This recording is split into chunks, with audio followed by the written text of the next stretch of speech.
working? You need your outside voice. I need my outside voice. My New York voice. All right. Thanks everybody for having me. It's a pleasure to be here. Can you hear me okay? Because we're louder from the New York, New Jersey metropolitan area. Can you hear me? All right. Not gonna lie, I speak for a living, and I'm extremely nervous, and I just threw back half a Prosecco. So, we'll see what happens. And I'm gonna be reading a little bit, because I put a lot of effort into this, and it means a lot that I've been invited to be here. When I was asked to be here tonight, I literally glanced behind me and I said, "Are you inviting me, Mimi? Why are you asking me to come? I'm just a lawyer from New Jersey and New York. Like, what's the deal?" When I was asked to be a speaker, I almost fell on the floor. Hey, in the back! Shut up! Let's go. No, that's the way we handle it in New York. How could I be asked to say a few words about Karen Reed and her family and this travesty of justice? It's consumed my life for 2 years. Now, that is an understatement. I recognize that it's consumed all of your lives, and most notably Karen and her family's lives. But I have been watching, I've been absorbing, I've been listening and getting angry from afar. For most of you who are lucky enough to not have any clue who I am, I'm Nan Gallagher, also known as La Furio on the cold street.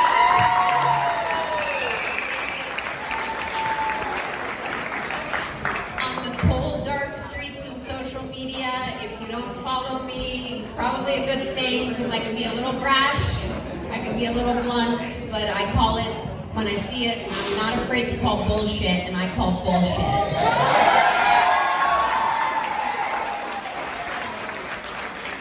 So when I first, very recently entered the scene, I got called out for being a healthcare lawyer from New Jersey or New York. Like, what does a healthcare lawyer have to say about this? And just so you have a little insight, yes, I practice in the healthcare law sphere. I do criminal, yes, criminal, administrative, and defense work for physicians.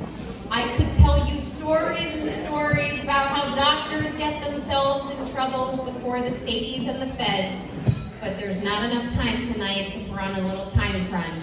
But if you buy me a drink later, I will regale you with entertaining stories about what doctors do to get into trouble. As a woman in my 40s, I guess you could say I fit the demographic for devouring true crime. Yes, it's true. In fact, a very good friend of mine showed me some demographics today about, who follows what, and yes, I fit the mold. But if you ask my young children, I have an 11-year-old daughter and a 9-year-old son, what does mommy like? She will shout, they will both shout, "Mommy loves murder," which is true. And after assiduously following Karen's case I've been following it since 2022, but most notably in 2023 when Aidan Carney started reporting on it, I got very, very, very angry and very interested in the case just because of all of the missteps that I've seen, all of the procedural problems, and so forth.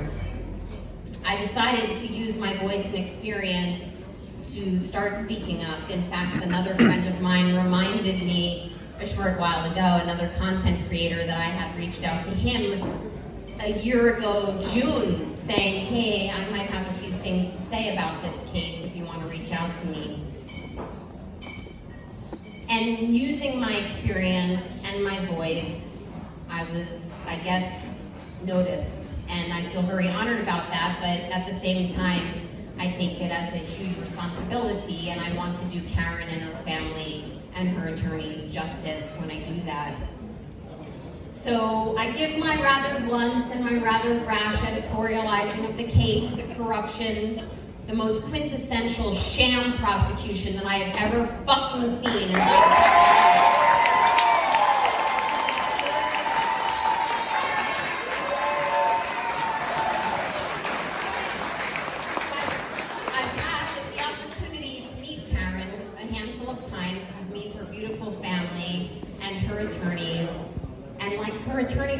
know who I am now, which I'm literally like, looking at me, you know who I am? It's otherworldly. I just wanted to impart that on you guys, because that's not why I started speaking up. When I did start speaking up, I now look back and I say, I think it was a mistake. It really was a mistake for me to meet Karen and her family, because now I know them and now I love them. And it's through this lens of light and love that I wanted to come before you this evening and say a few words that mean a lot to me. So when I thought about what I've been asked to speak about, I had no clue. And I asked my kids, we went out last weekend for bagels, and yes, I do occasionally eat carbs, despite what people think. But we were out for bagels, and I said, what do I speak about? Because my kids follow this case, and my kids keep saying, free Karen Reed, and they're eating all the O's cereal that people keep sending me. And they're wearing the bracelets, they're wearing the t-shirts, and I said, what should I speak about? And my kids looked at me and they said, speak about what you know. Draw upon your experience. So I thought about it and I said, well, I was an English major and I minored in Greek comedy and tragedy, and I'm going to write an epic tale of Karen Reed. So I did. And here it is. It's called The Light Against the Labyrinth, The Trial of Karen Reed. This part I'm going to read a little bit more, so just give grace. In the time of the Silver Age of man, when the gods still walked among mortals in secret courts and whispered in chambers of power, there lived a young woman named Karen Reed, a mortal born under the star of Mercury. Sharp of tongue, loyal of heart, and cursed with the unbearable weight of truth. In the cold heart of the Commonwealth, beneath the marble towers and weathered seals of Norfolk County, a storm for the ages brewed, not of thunder, but of silence, power, and carefully managed narratives, where justice is traded like coin, and truth is cloaked in masks. I stand not in the arena, but just beyond its gates, watching tragedy unfold, like the unraveling of a cursed travesty. I do not speak for Karen, but I've seen enough prosecutions skew politics over principle to know the monster, a hallowed force, does not seek justice, it demands silence. I am Laferio, not of this court, not sworn to this case. I am no oracle, no hero, just an onlooker from afar. Standing on the sidelines, I stared into the belly of this beast before. Now I bear witness again, this time to a tragedy of epic scale. Karen is not just accused of these conjured up crimes, she's accused of brazenly defying and disrupting the narrative, of asking what no one was supposed to ask, of pulling at the tightly woven fabric of law enforcement loyalty in Norfolk County and watching it fray. And for that, they want her gone. The monster dares call it justice, this thing they do to her. But I have seen justice, and this is not it. Karen stands alone at the edge of a battlefield, facing down not just an accusation, but an entire empire.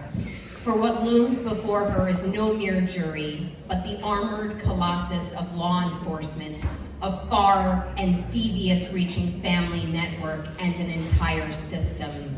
A shield wall formed by men in blue standing behind a very, very thin blue line. By prosecutors with ink-stained swords and guilty consciences. And by a system that protects its own like a jealous god. The death of Karen's lover, a soldier of the badge, became the spark. And instead of seeking truth, the monster sought preservation. The wagons circled, the stories locked in place too quickly. Evidence shifted, questions were dismissed, and all roads pointed not to clarity and certainty, but to her. Karen did not run. She did not hide. She asked the unthinkable. Did I hit him? Could I have hit him? And for that, they painted her as hysterical, vengeful, guilty. The story turned against her and began to write itself. But I've seen this before, not in myth, but in motions. In small courtrooms where underdogs bleed quietly. In counties like Norfolk, where the weight of a badge can warp reality. There's something ancient at play here. Not just legal strategy, but ritual sacrifice. A woman becomes a symbol. Her grief becomes a weapon against her. And her defiance, that becomes her greatest crime. Because Karen Reed isn't just on trial for a death. She's on trial for facing the monster and for challenging the narrative, for daring to question the brotherhood of Norfolk County, for pulling at threads and a mask they'd much rather keep buried beneath the snow. The monster, this hallowed force of law and order, does not tolerate mortals who dare tug at its mask. I know of Karen's innocence with divine certainty and a sense of clarity that is resolute. And I know what injustice looks like when it dresses up as law. When departments investigate themselves, when evidence is altered or goes missing, when timelines do not match, when silence is louder than the facts. That's not justice, that's myth-making. And if Karen Reed is guilty, let the evidence convict her, not the influence of the serpent in the temple. But if she is innocent, and they know it, as do I, then this trial is not just a charade, it's a warning. Because if Norfolk County can do this to her, they can do it to anyone. With her team of demigod soldiers beside her,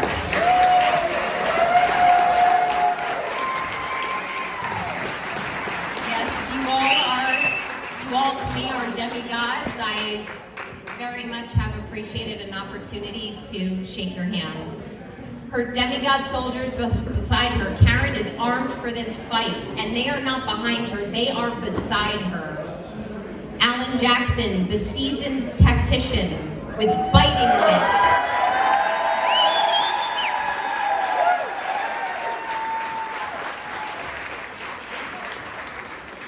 With biting wits, uncontainable spirit, and words that strike like lightning. David Yannetti, the local archer, sharp-eyed.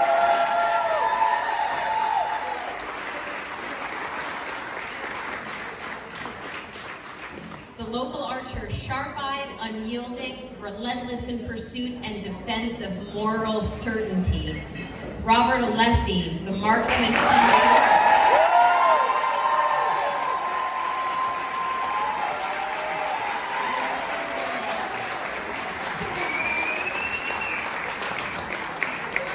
Which I have to say, Mr. Alessi, I know I met you this evening. You've got a set of guns on you.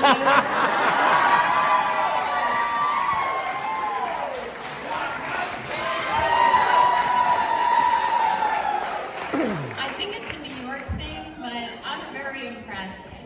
It doesn't shine through on court TV, but yeah. So anyway, I digress. Robert Alessi, the marksman from New York. Steady as stone. With a deafening salvo rooted in truth. Eliza Little, fierce and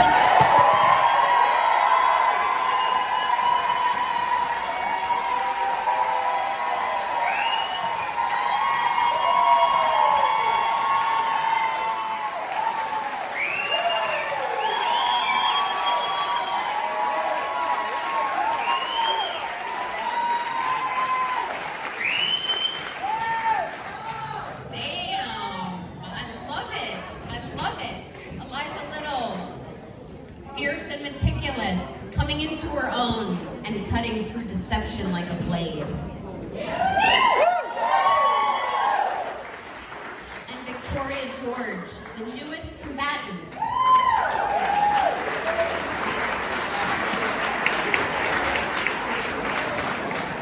Composed and steady, unafraid to false narrative that she herself had been folded into.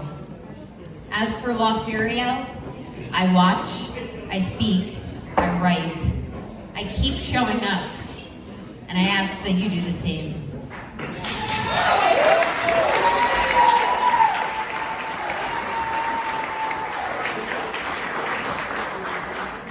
I stand outside of that courtroom, but not in silence, because in the face of atrocities of mythological proportion, silence is complicity. And when injustice wears the mask of process, the truth needs every witness it can get. Stories like this don't begin with truth. They begin with power. And they end too often with silence. But not this one. Not while I breathe. Not while my voice can rise. Not while the monster still fears the light. Thank you.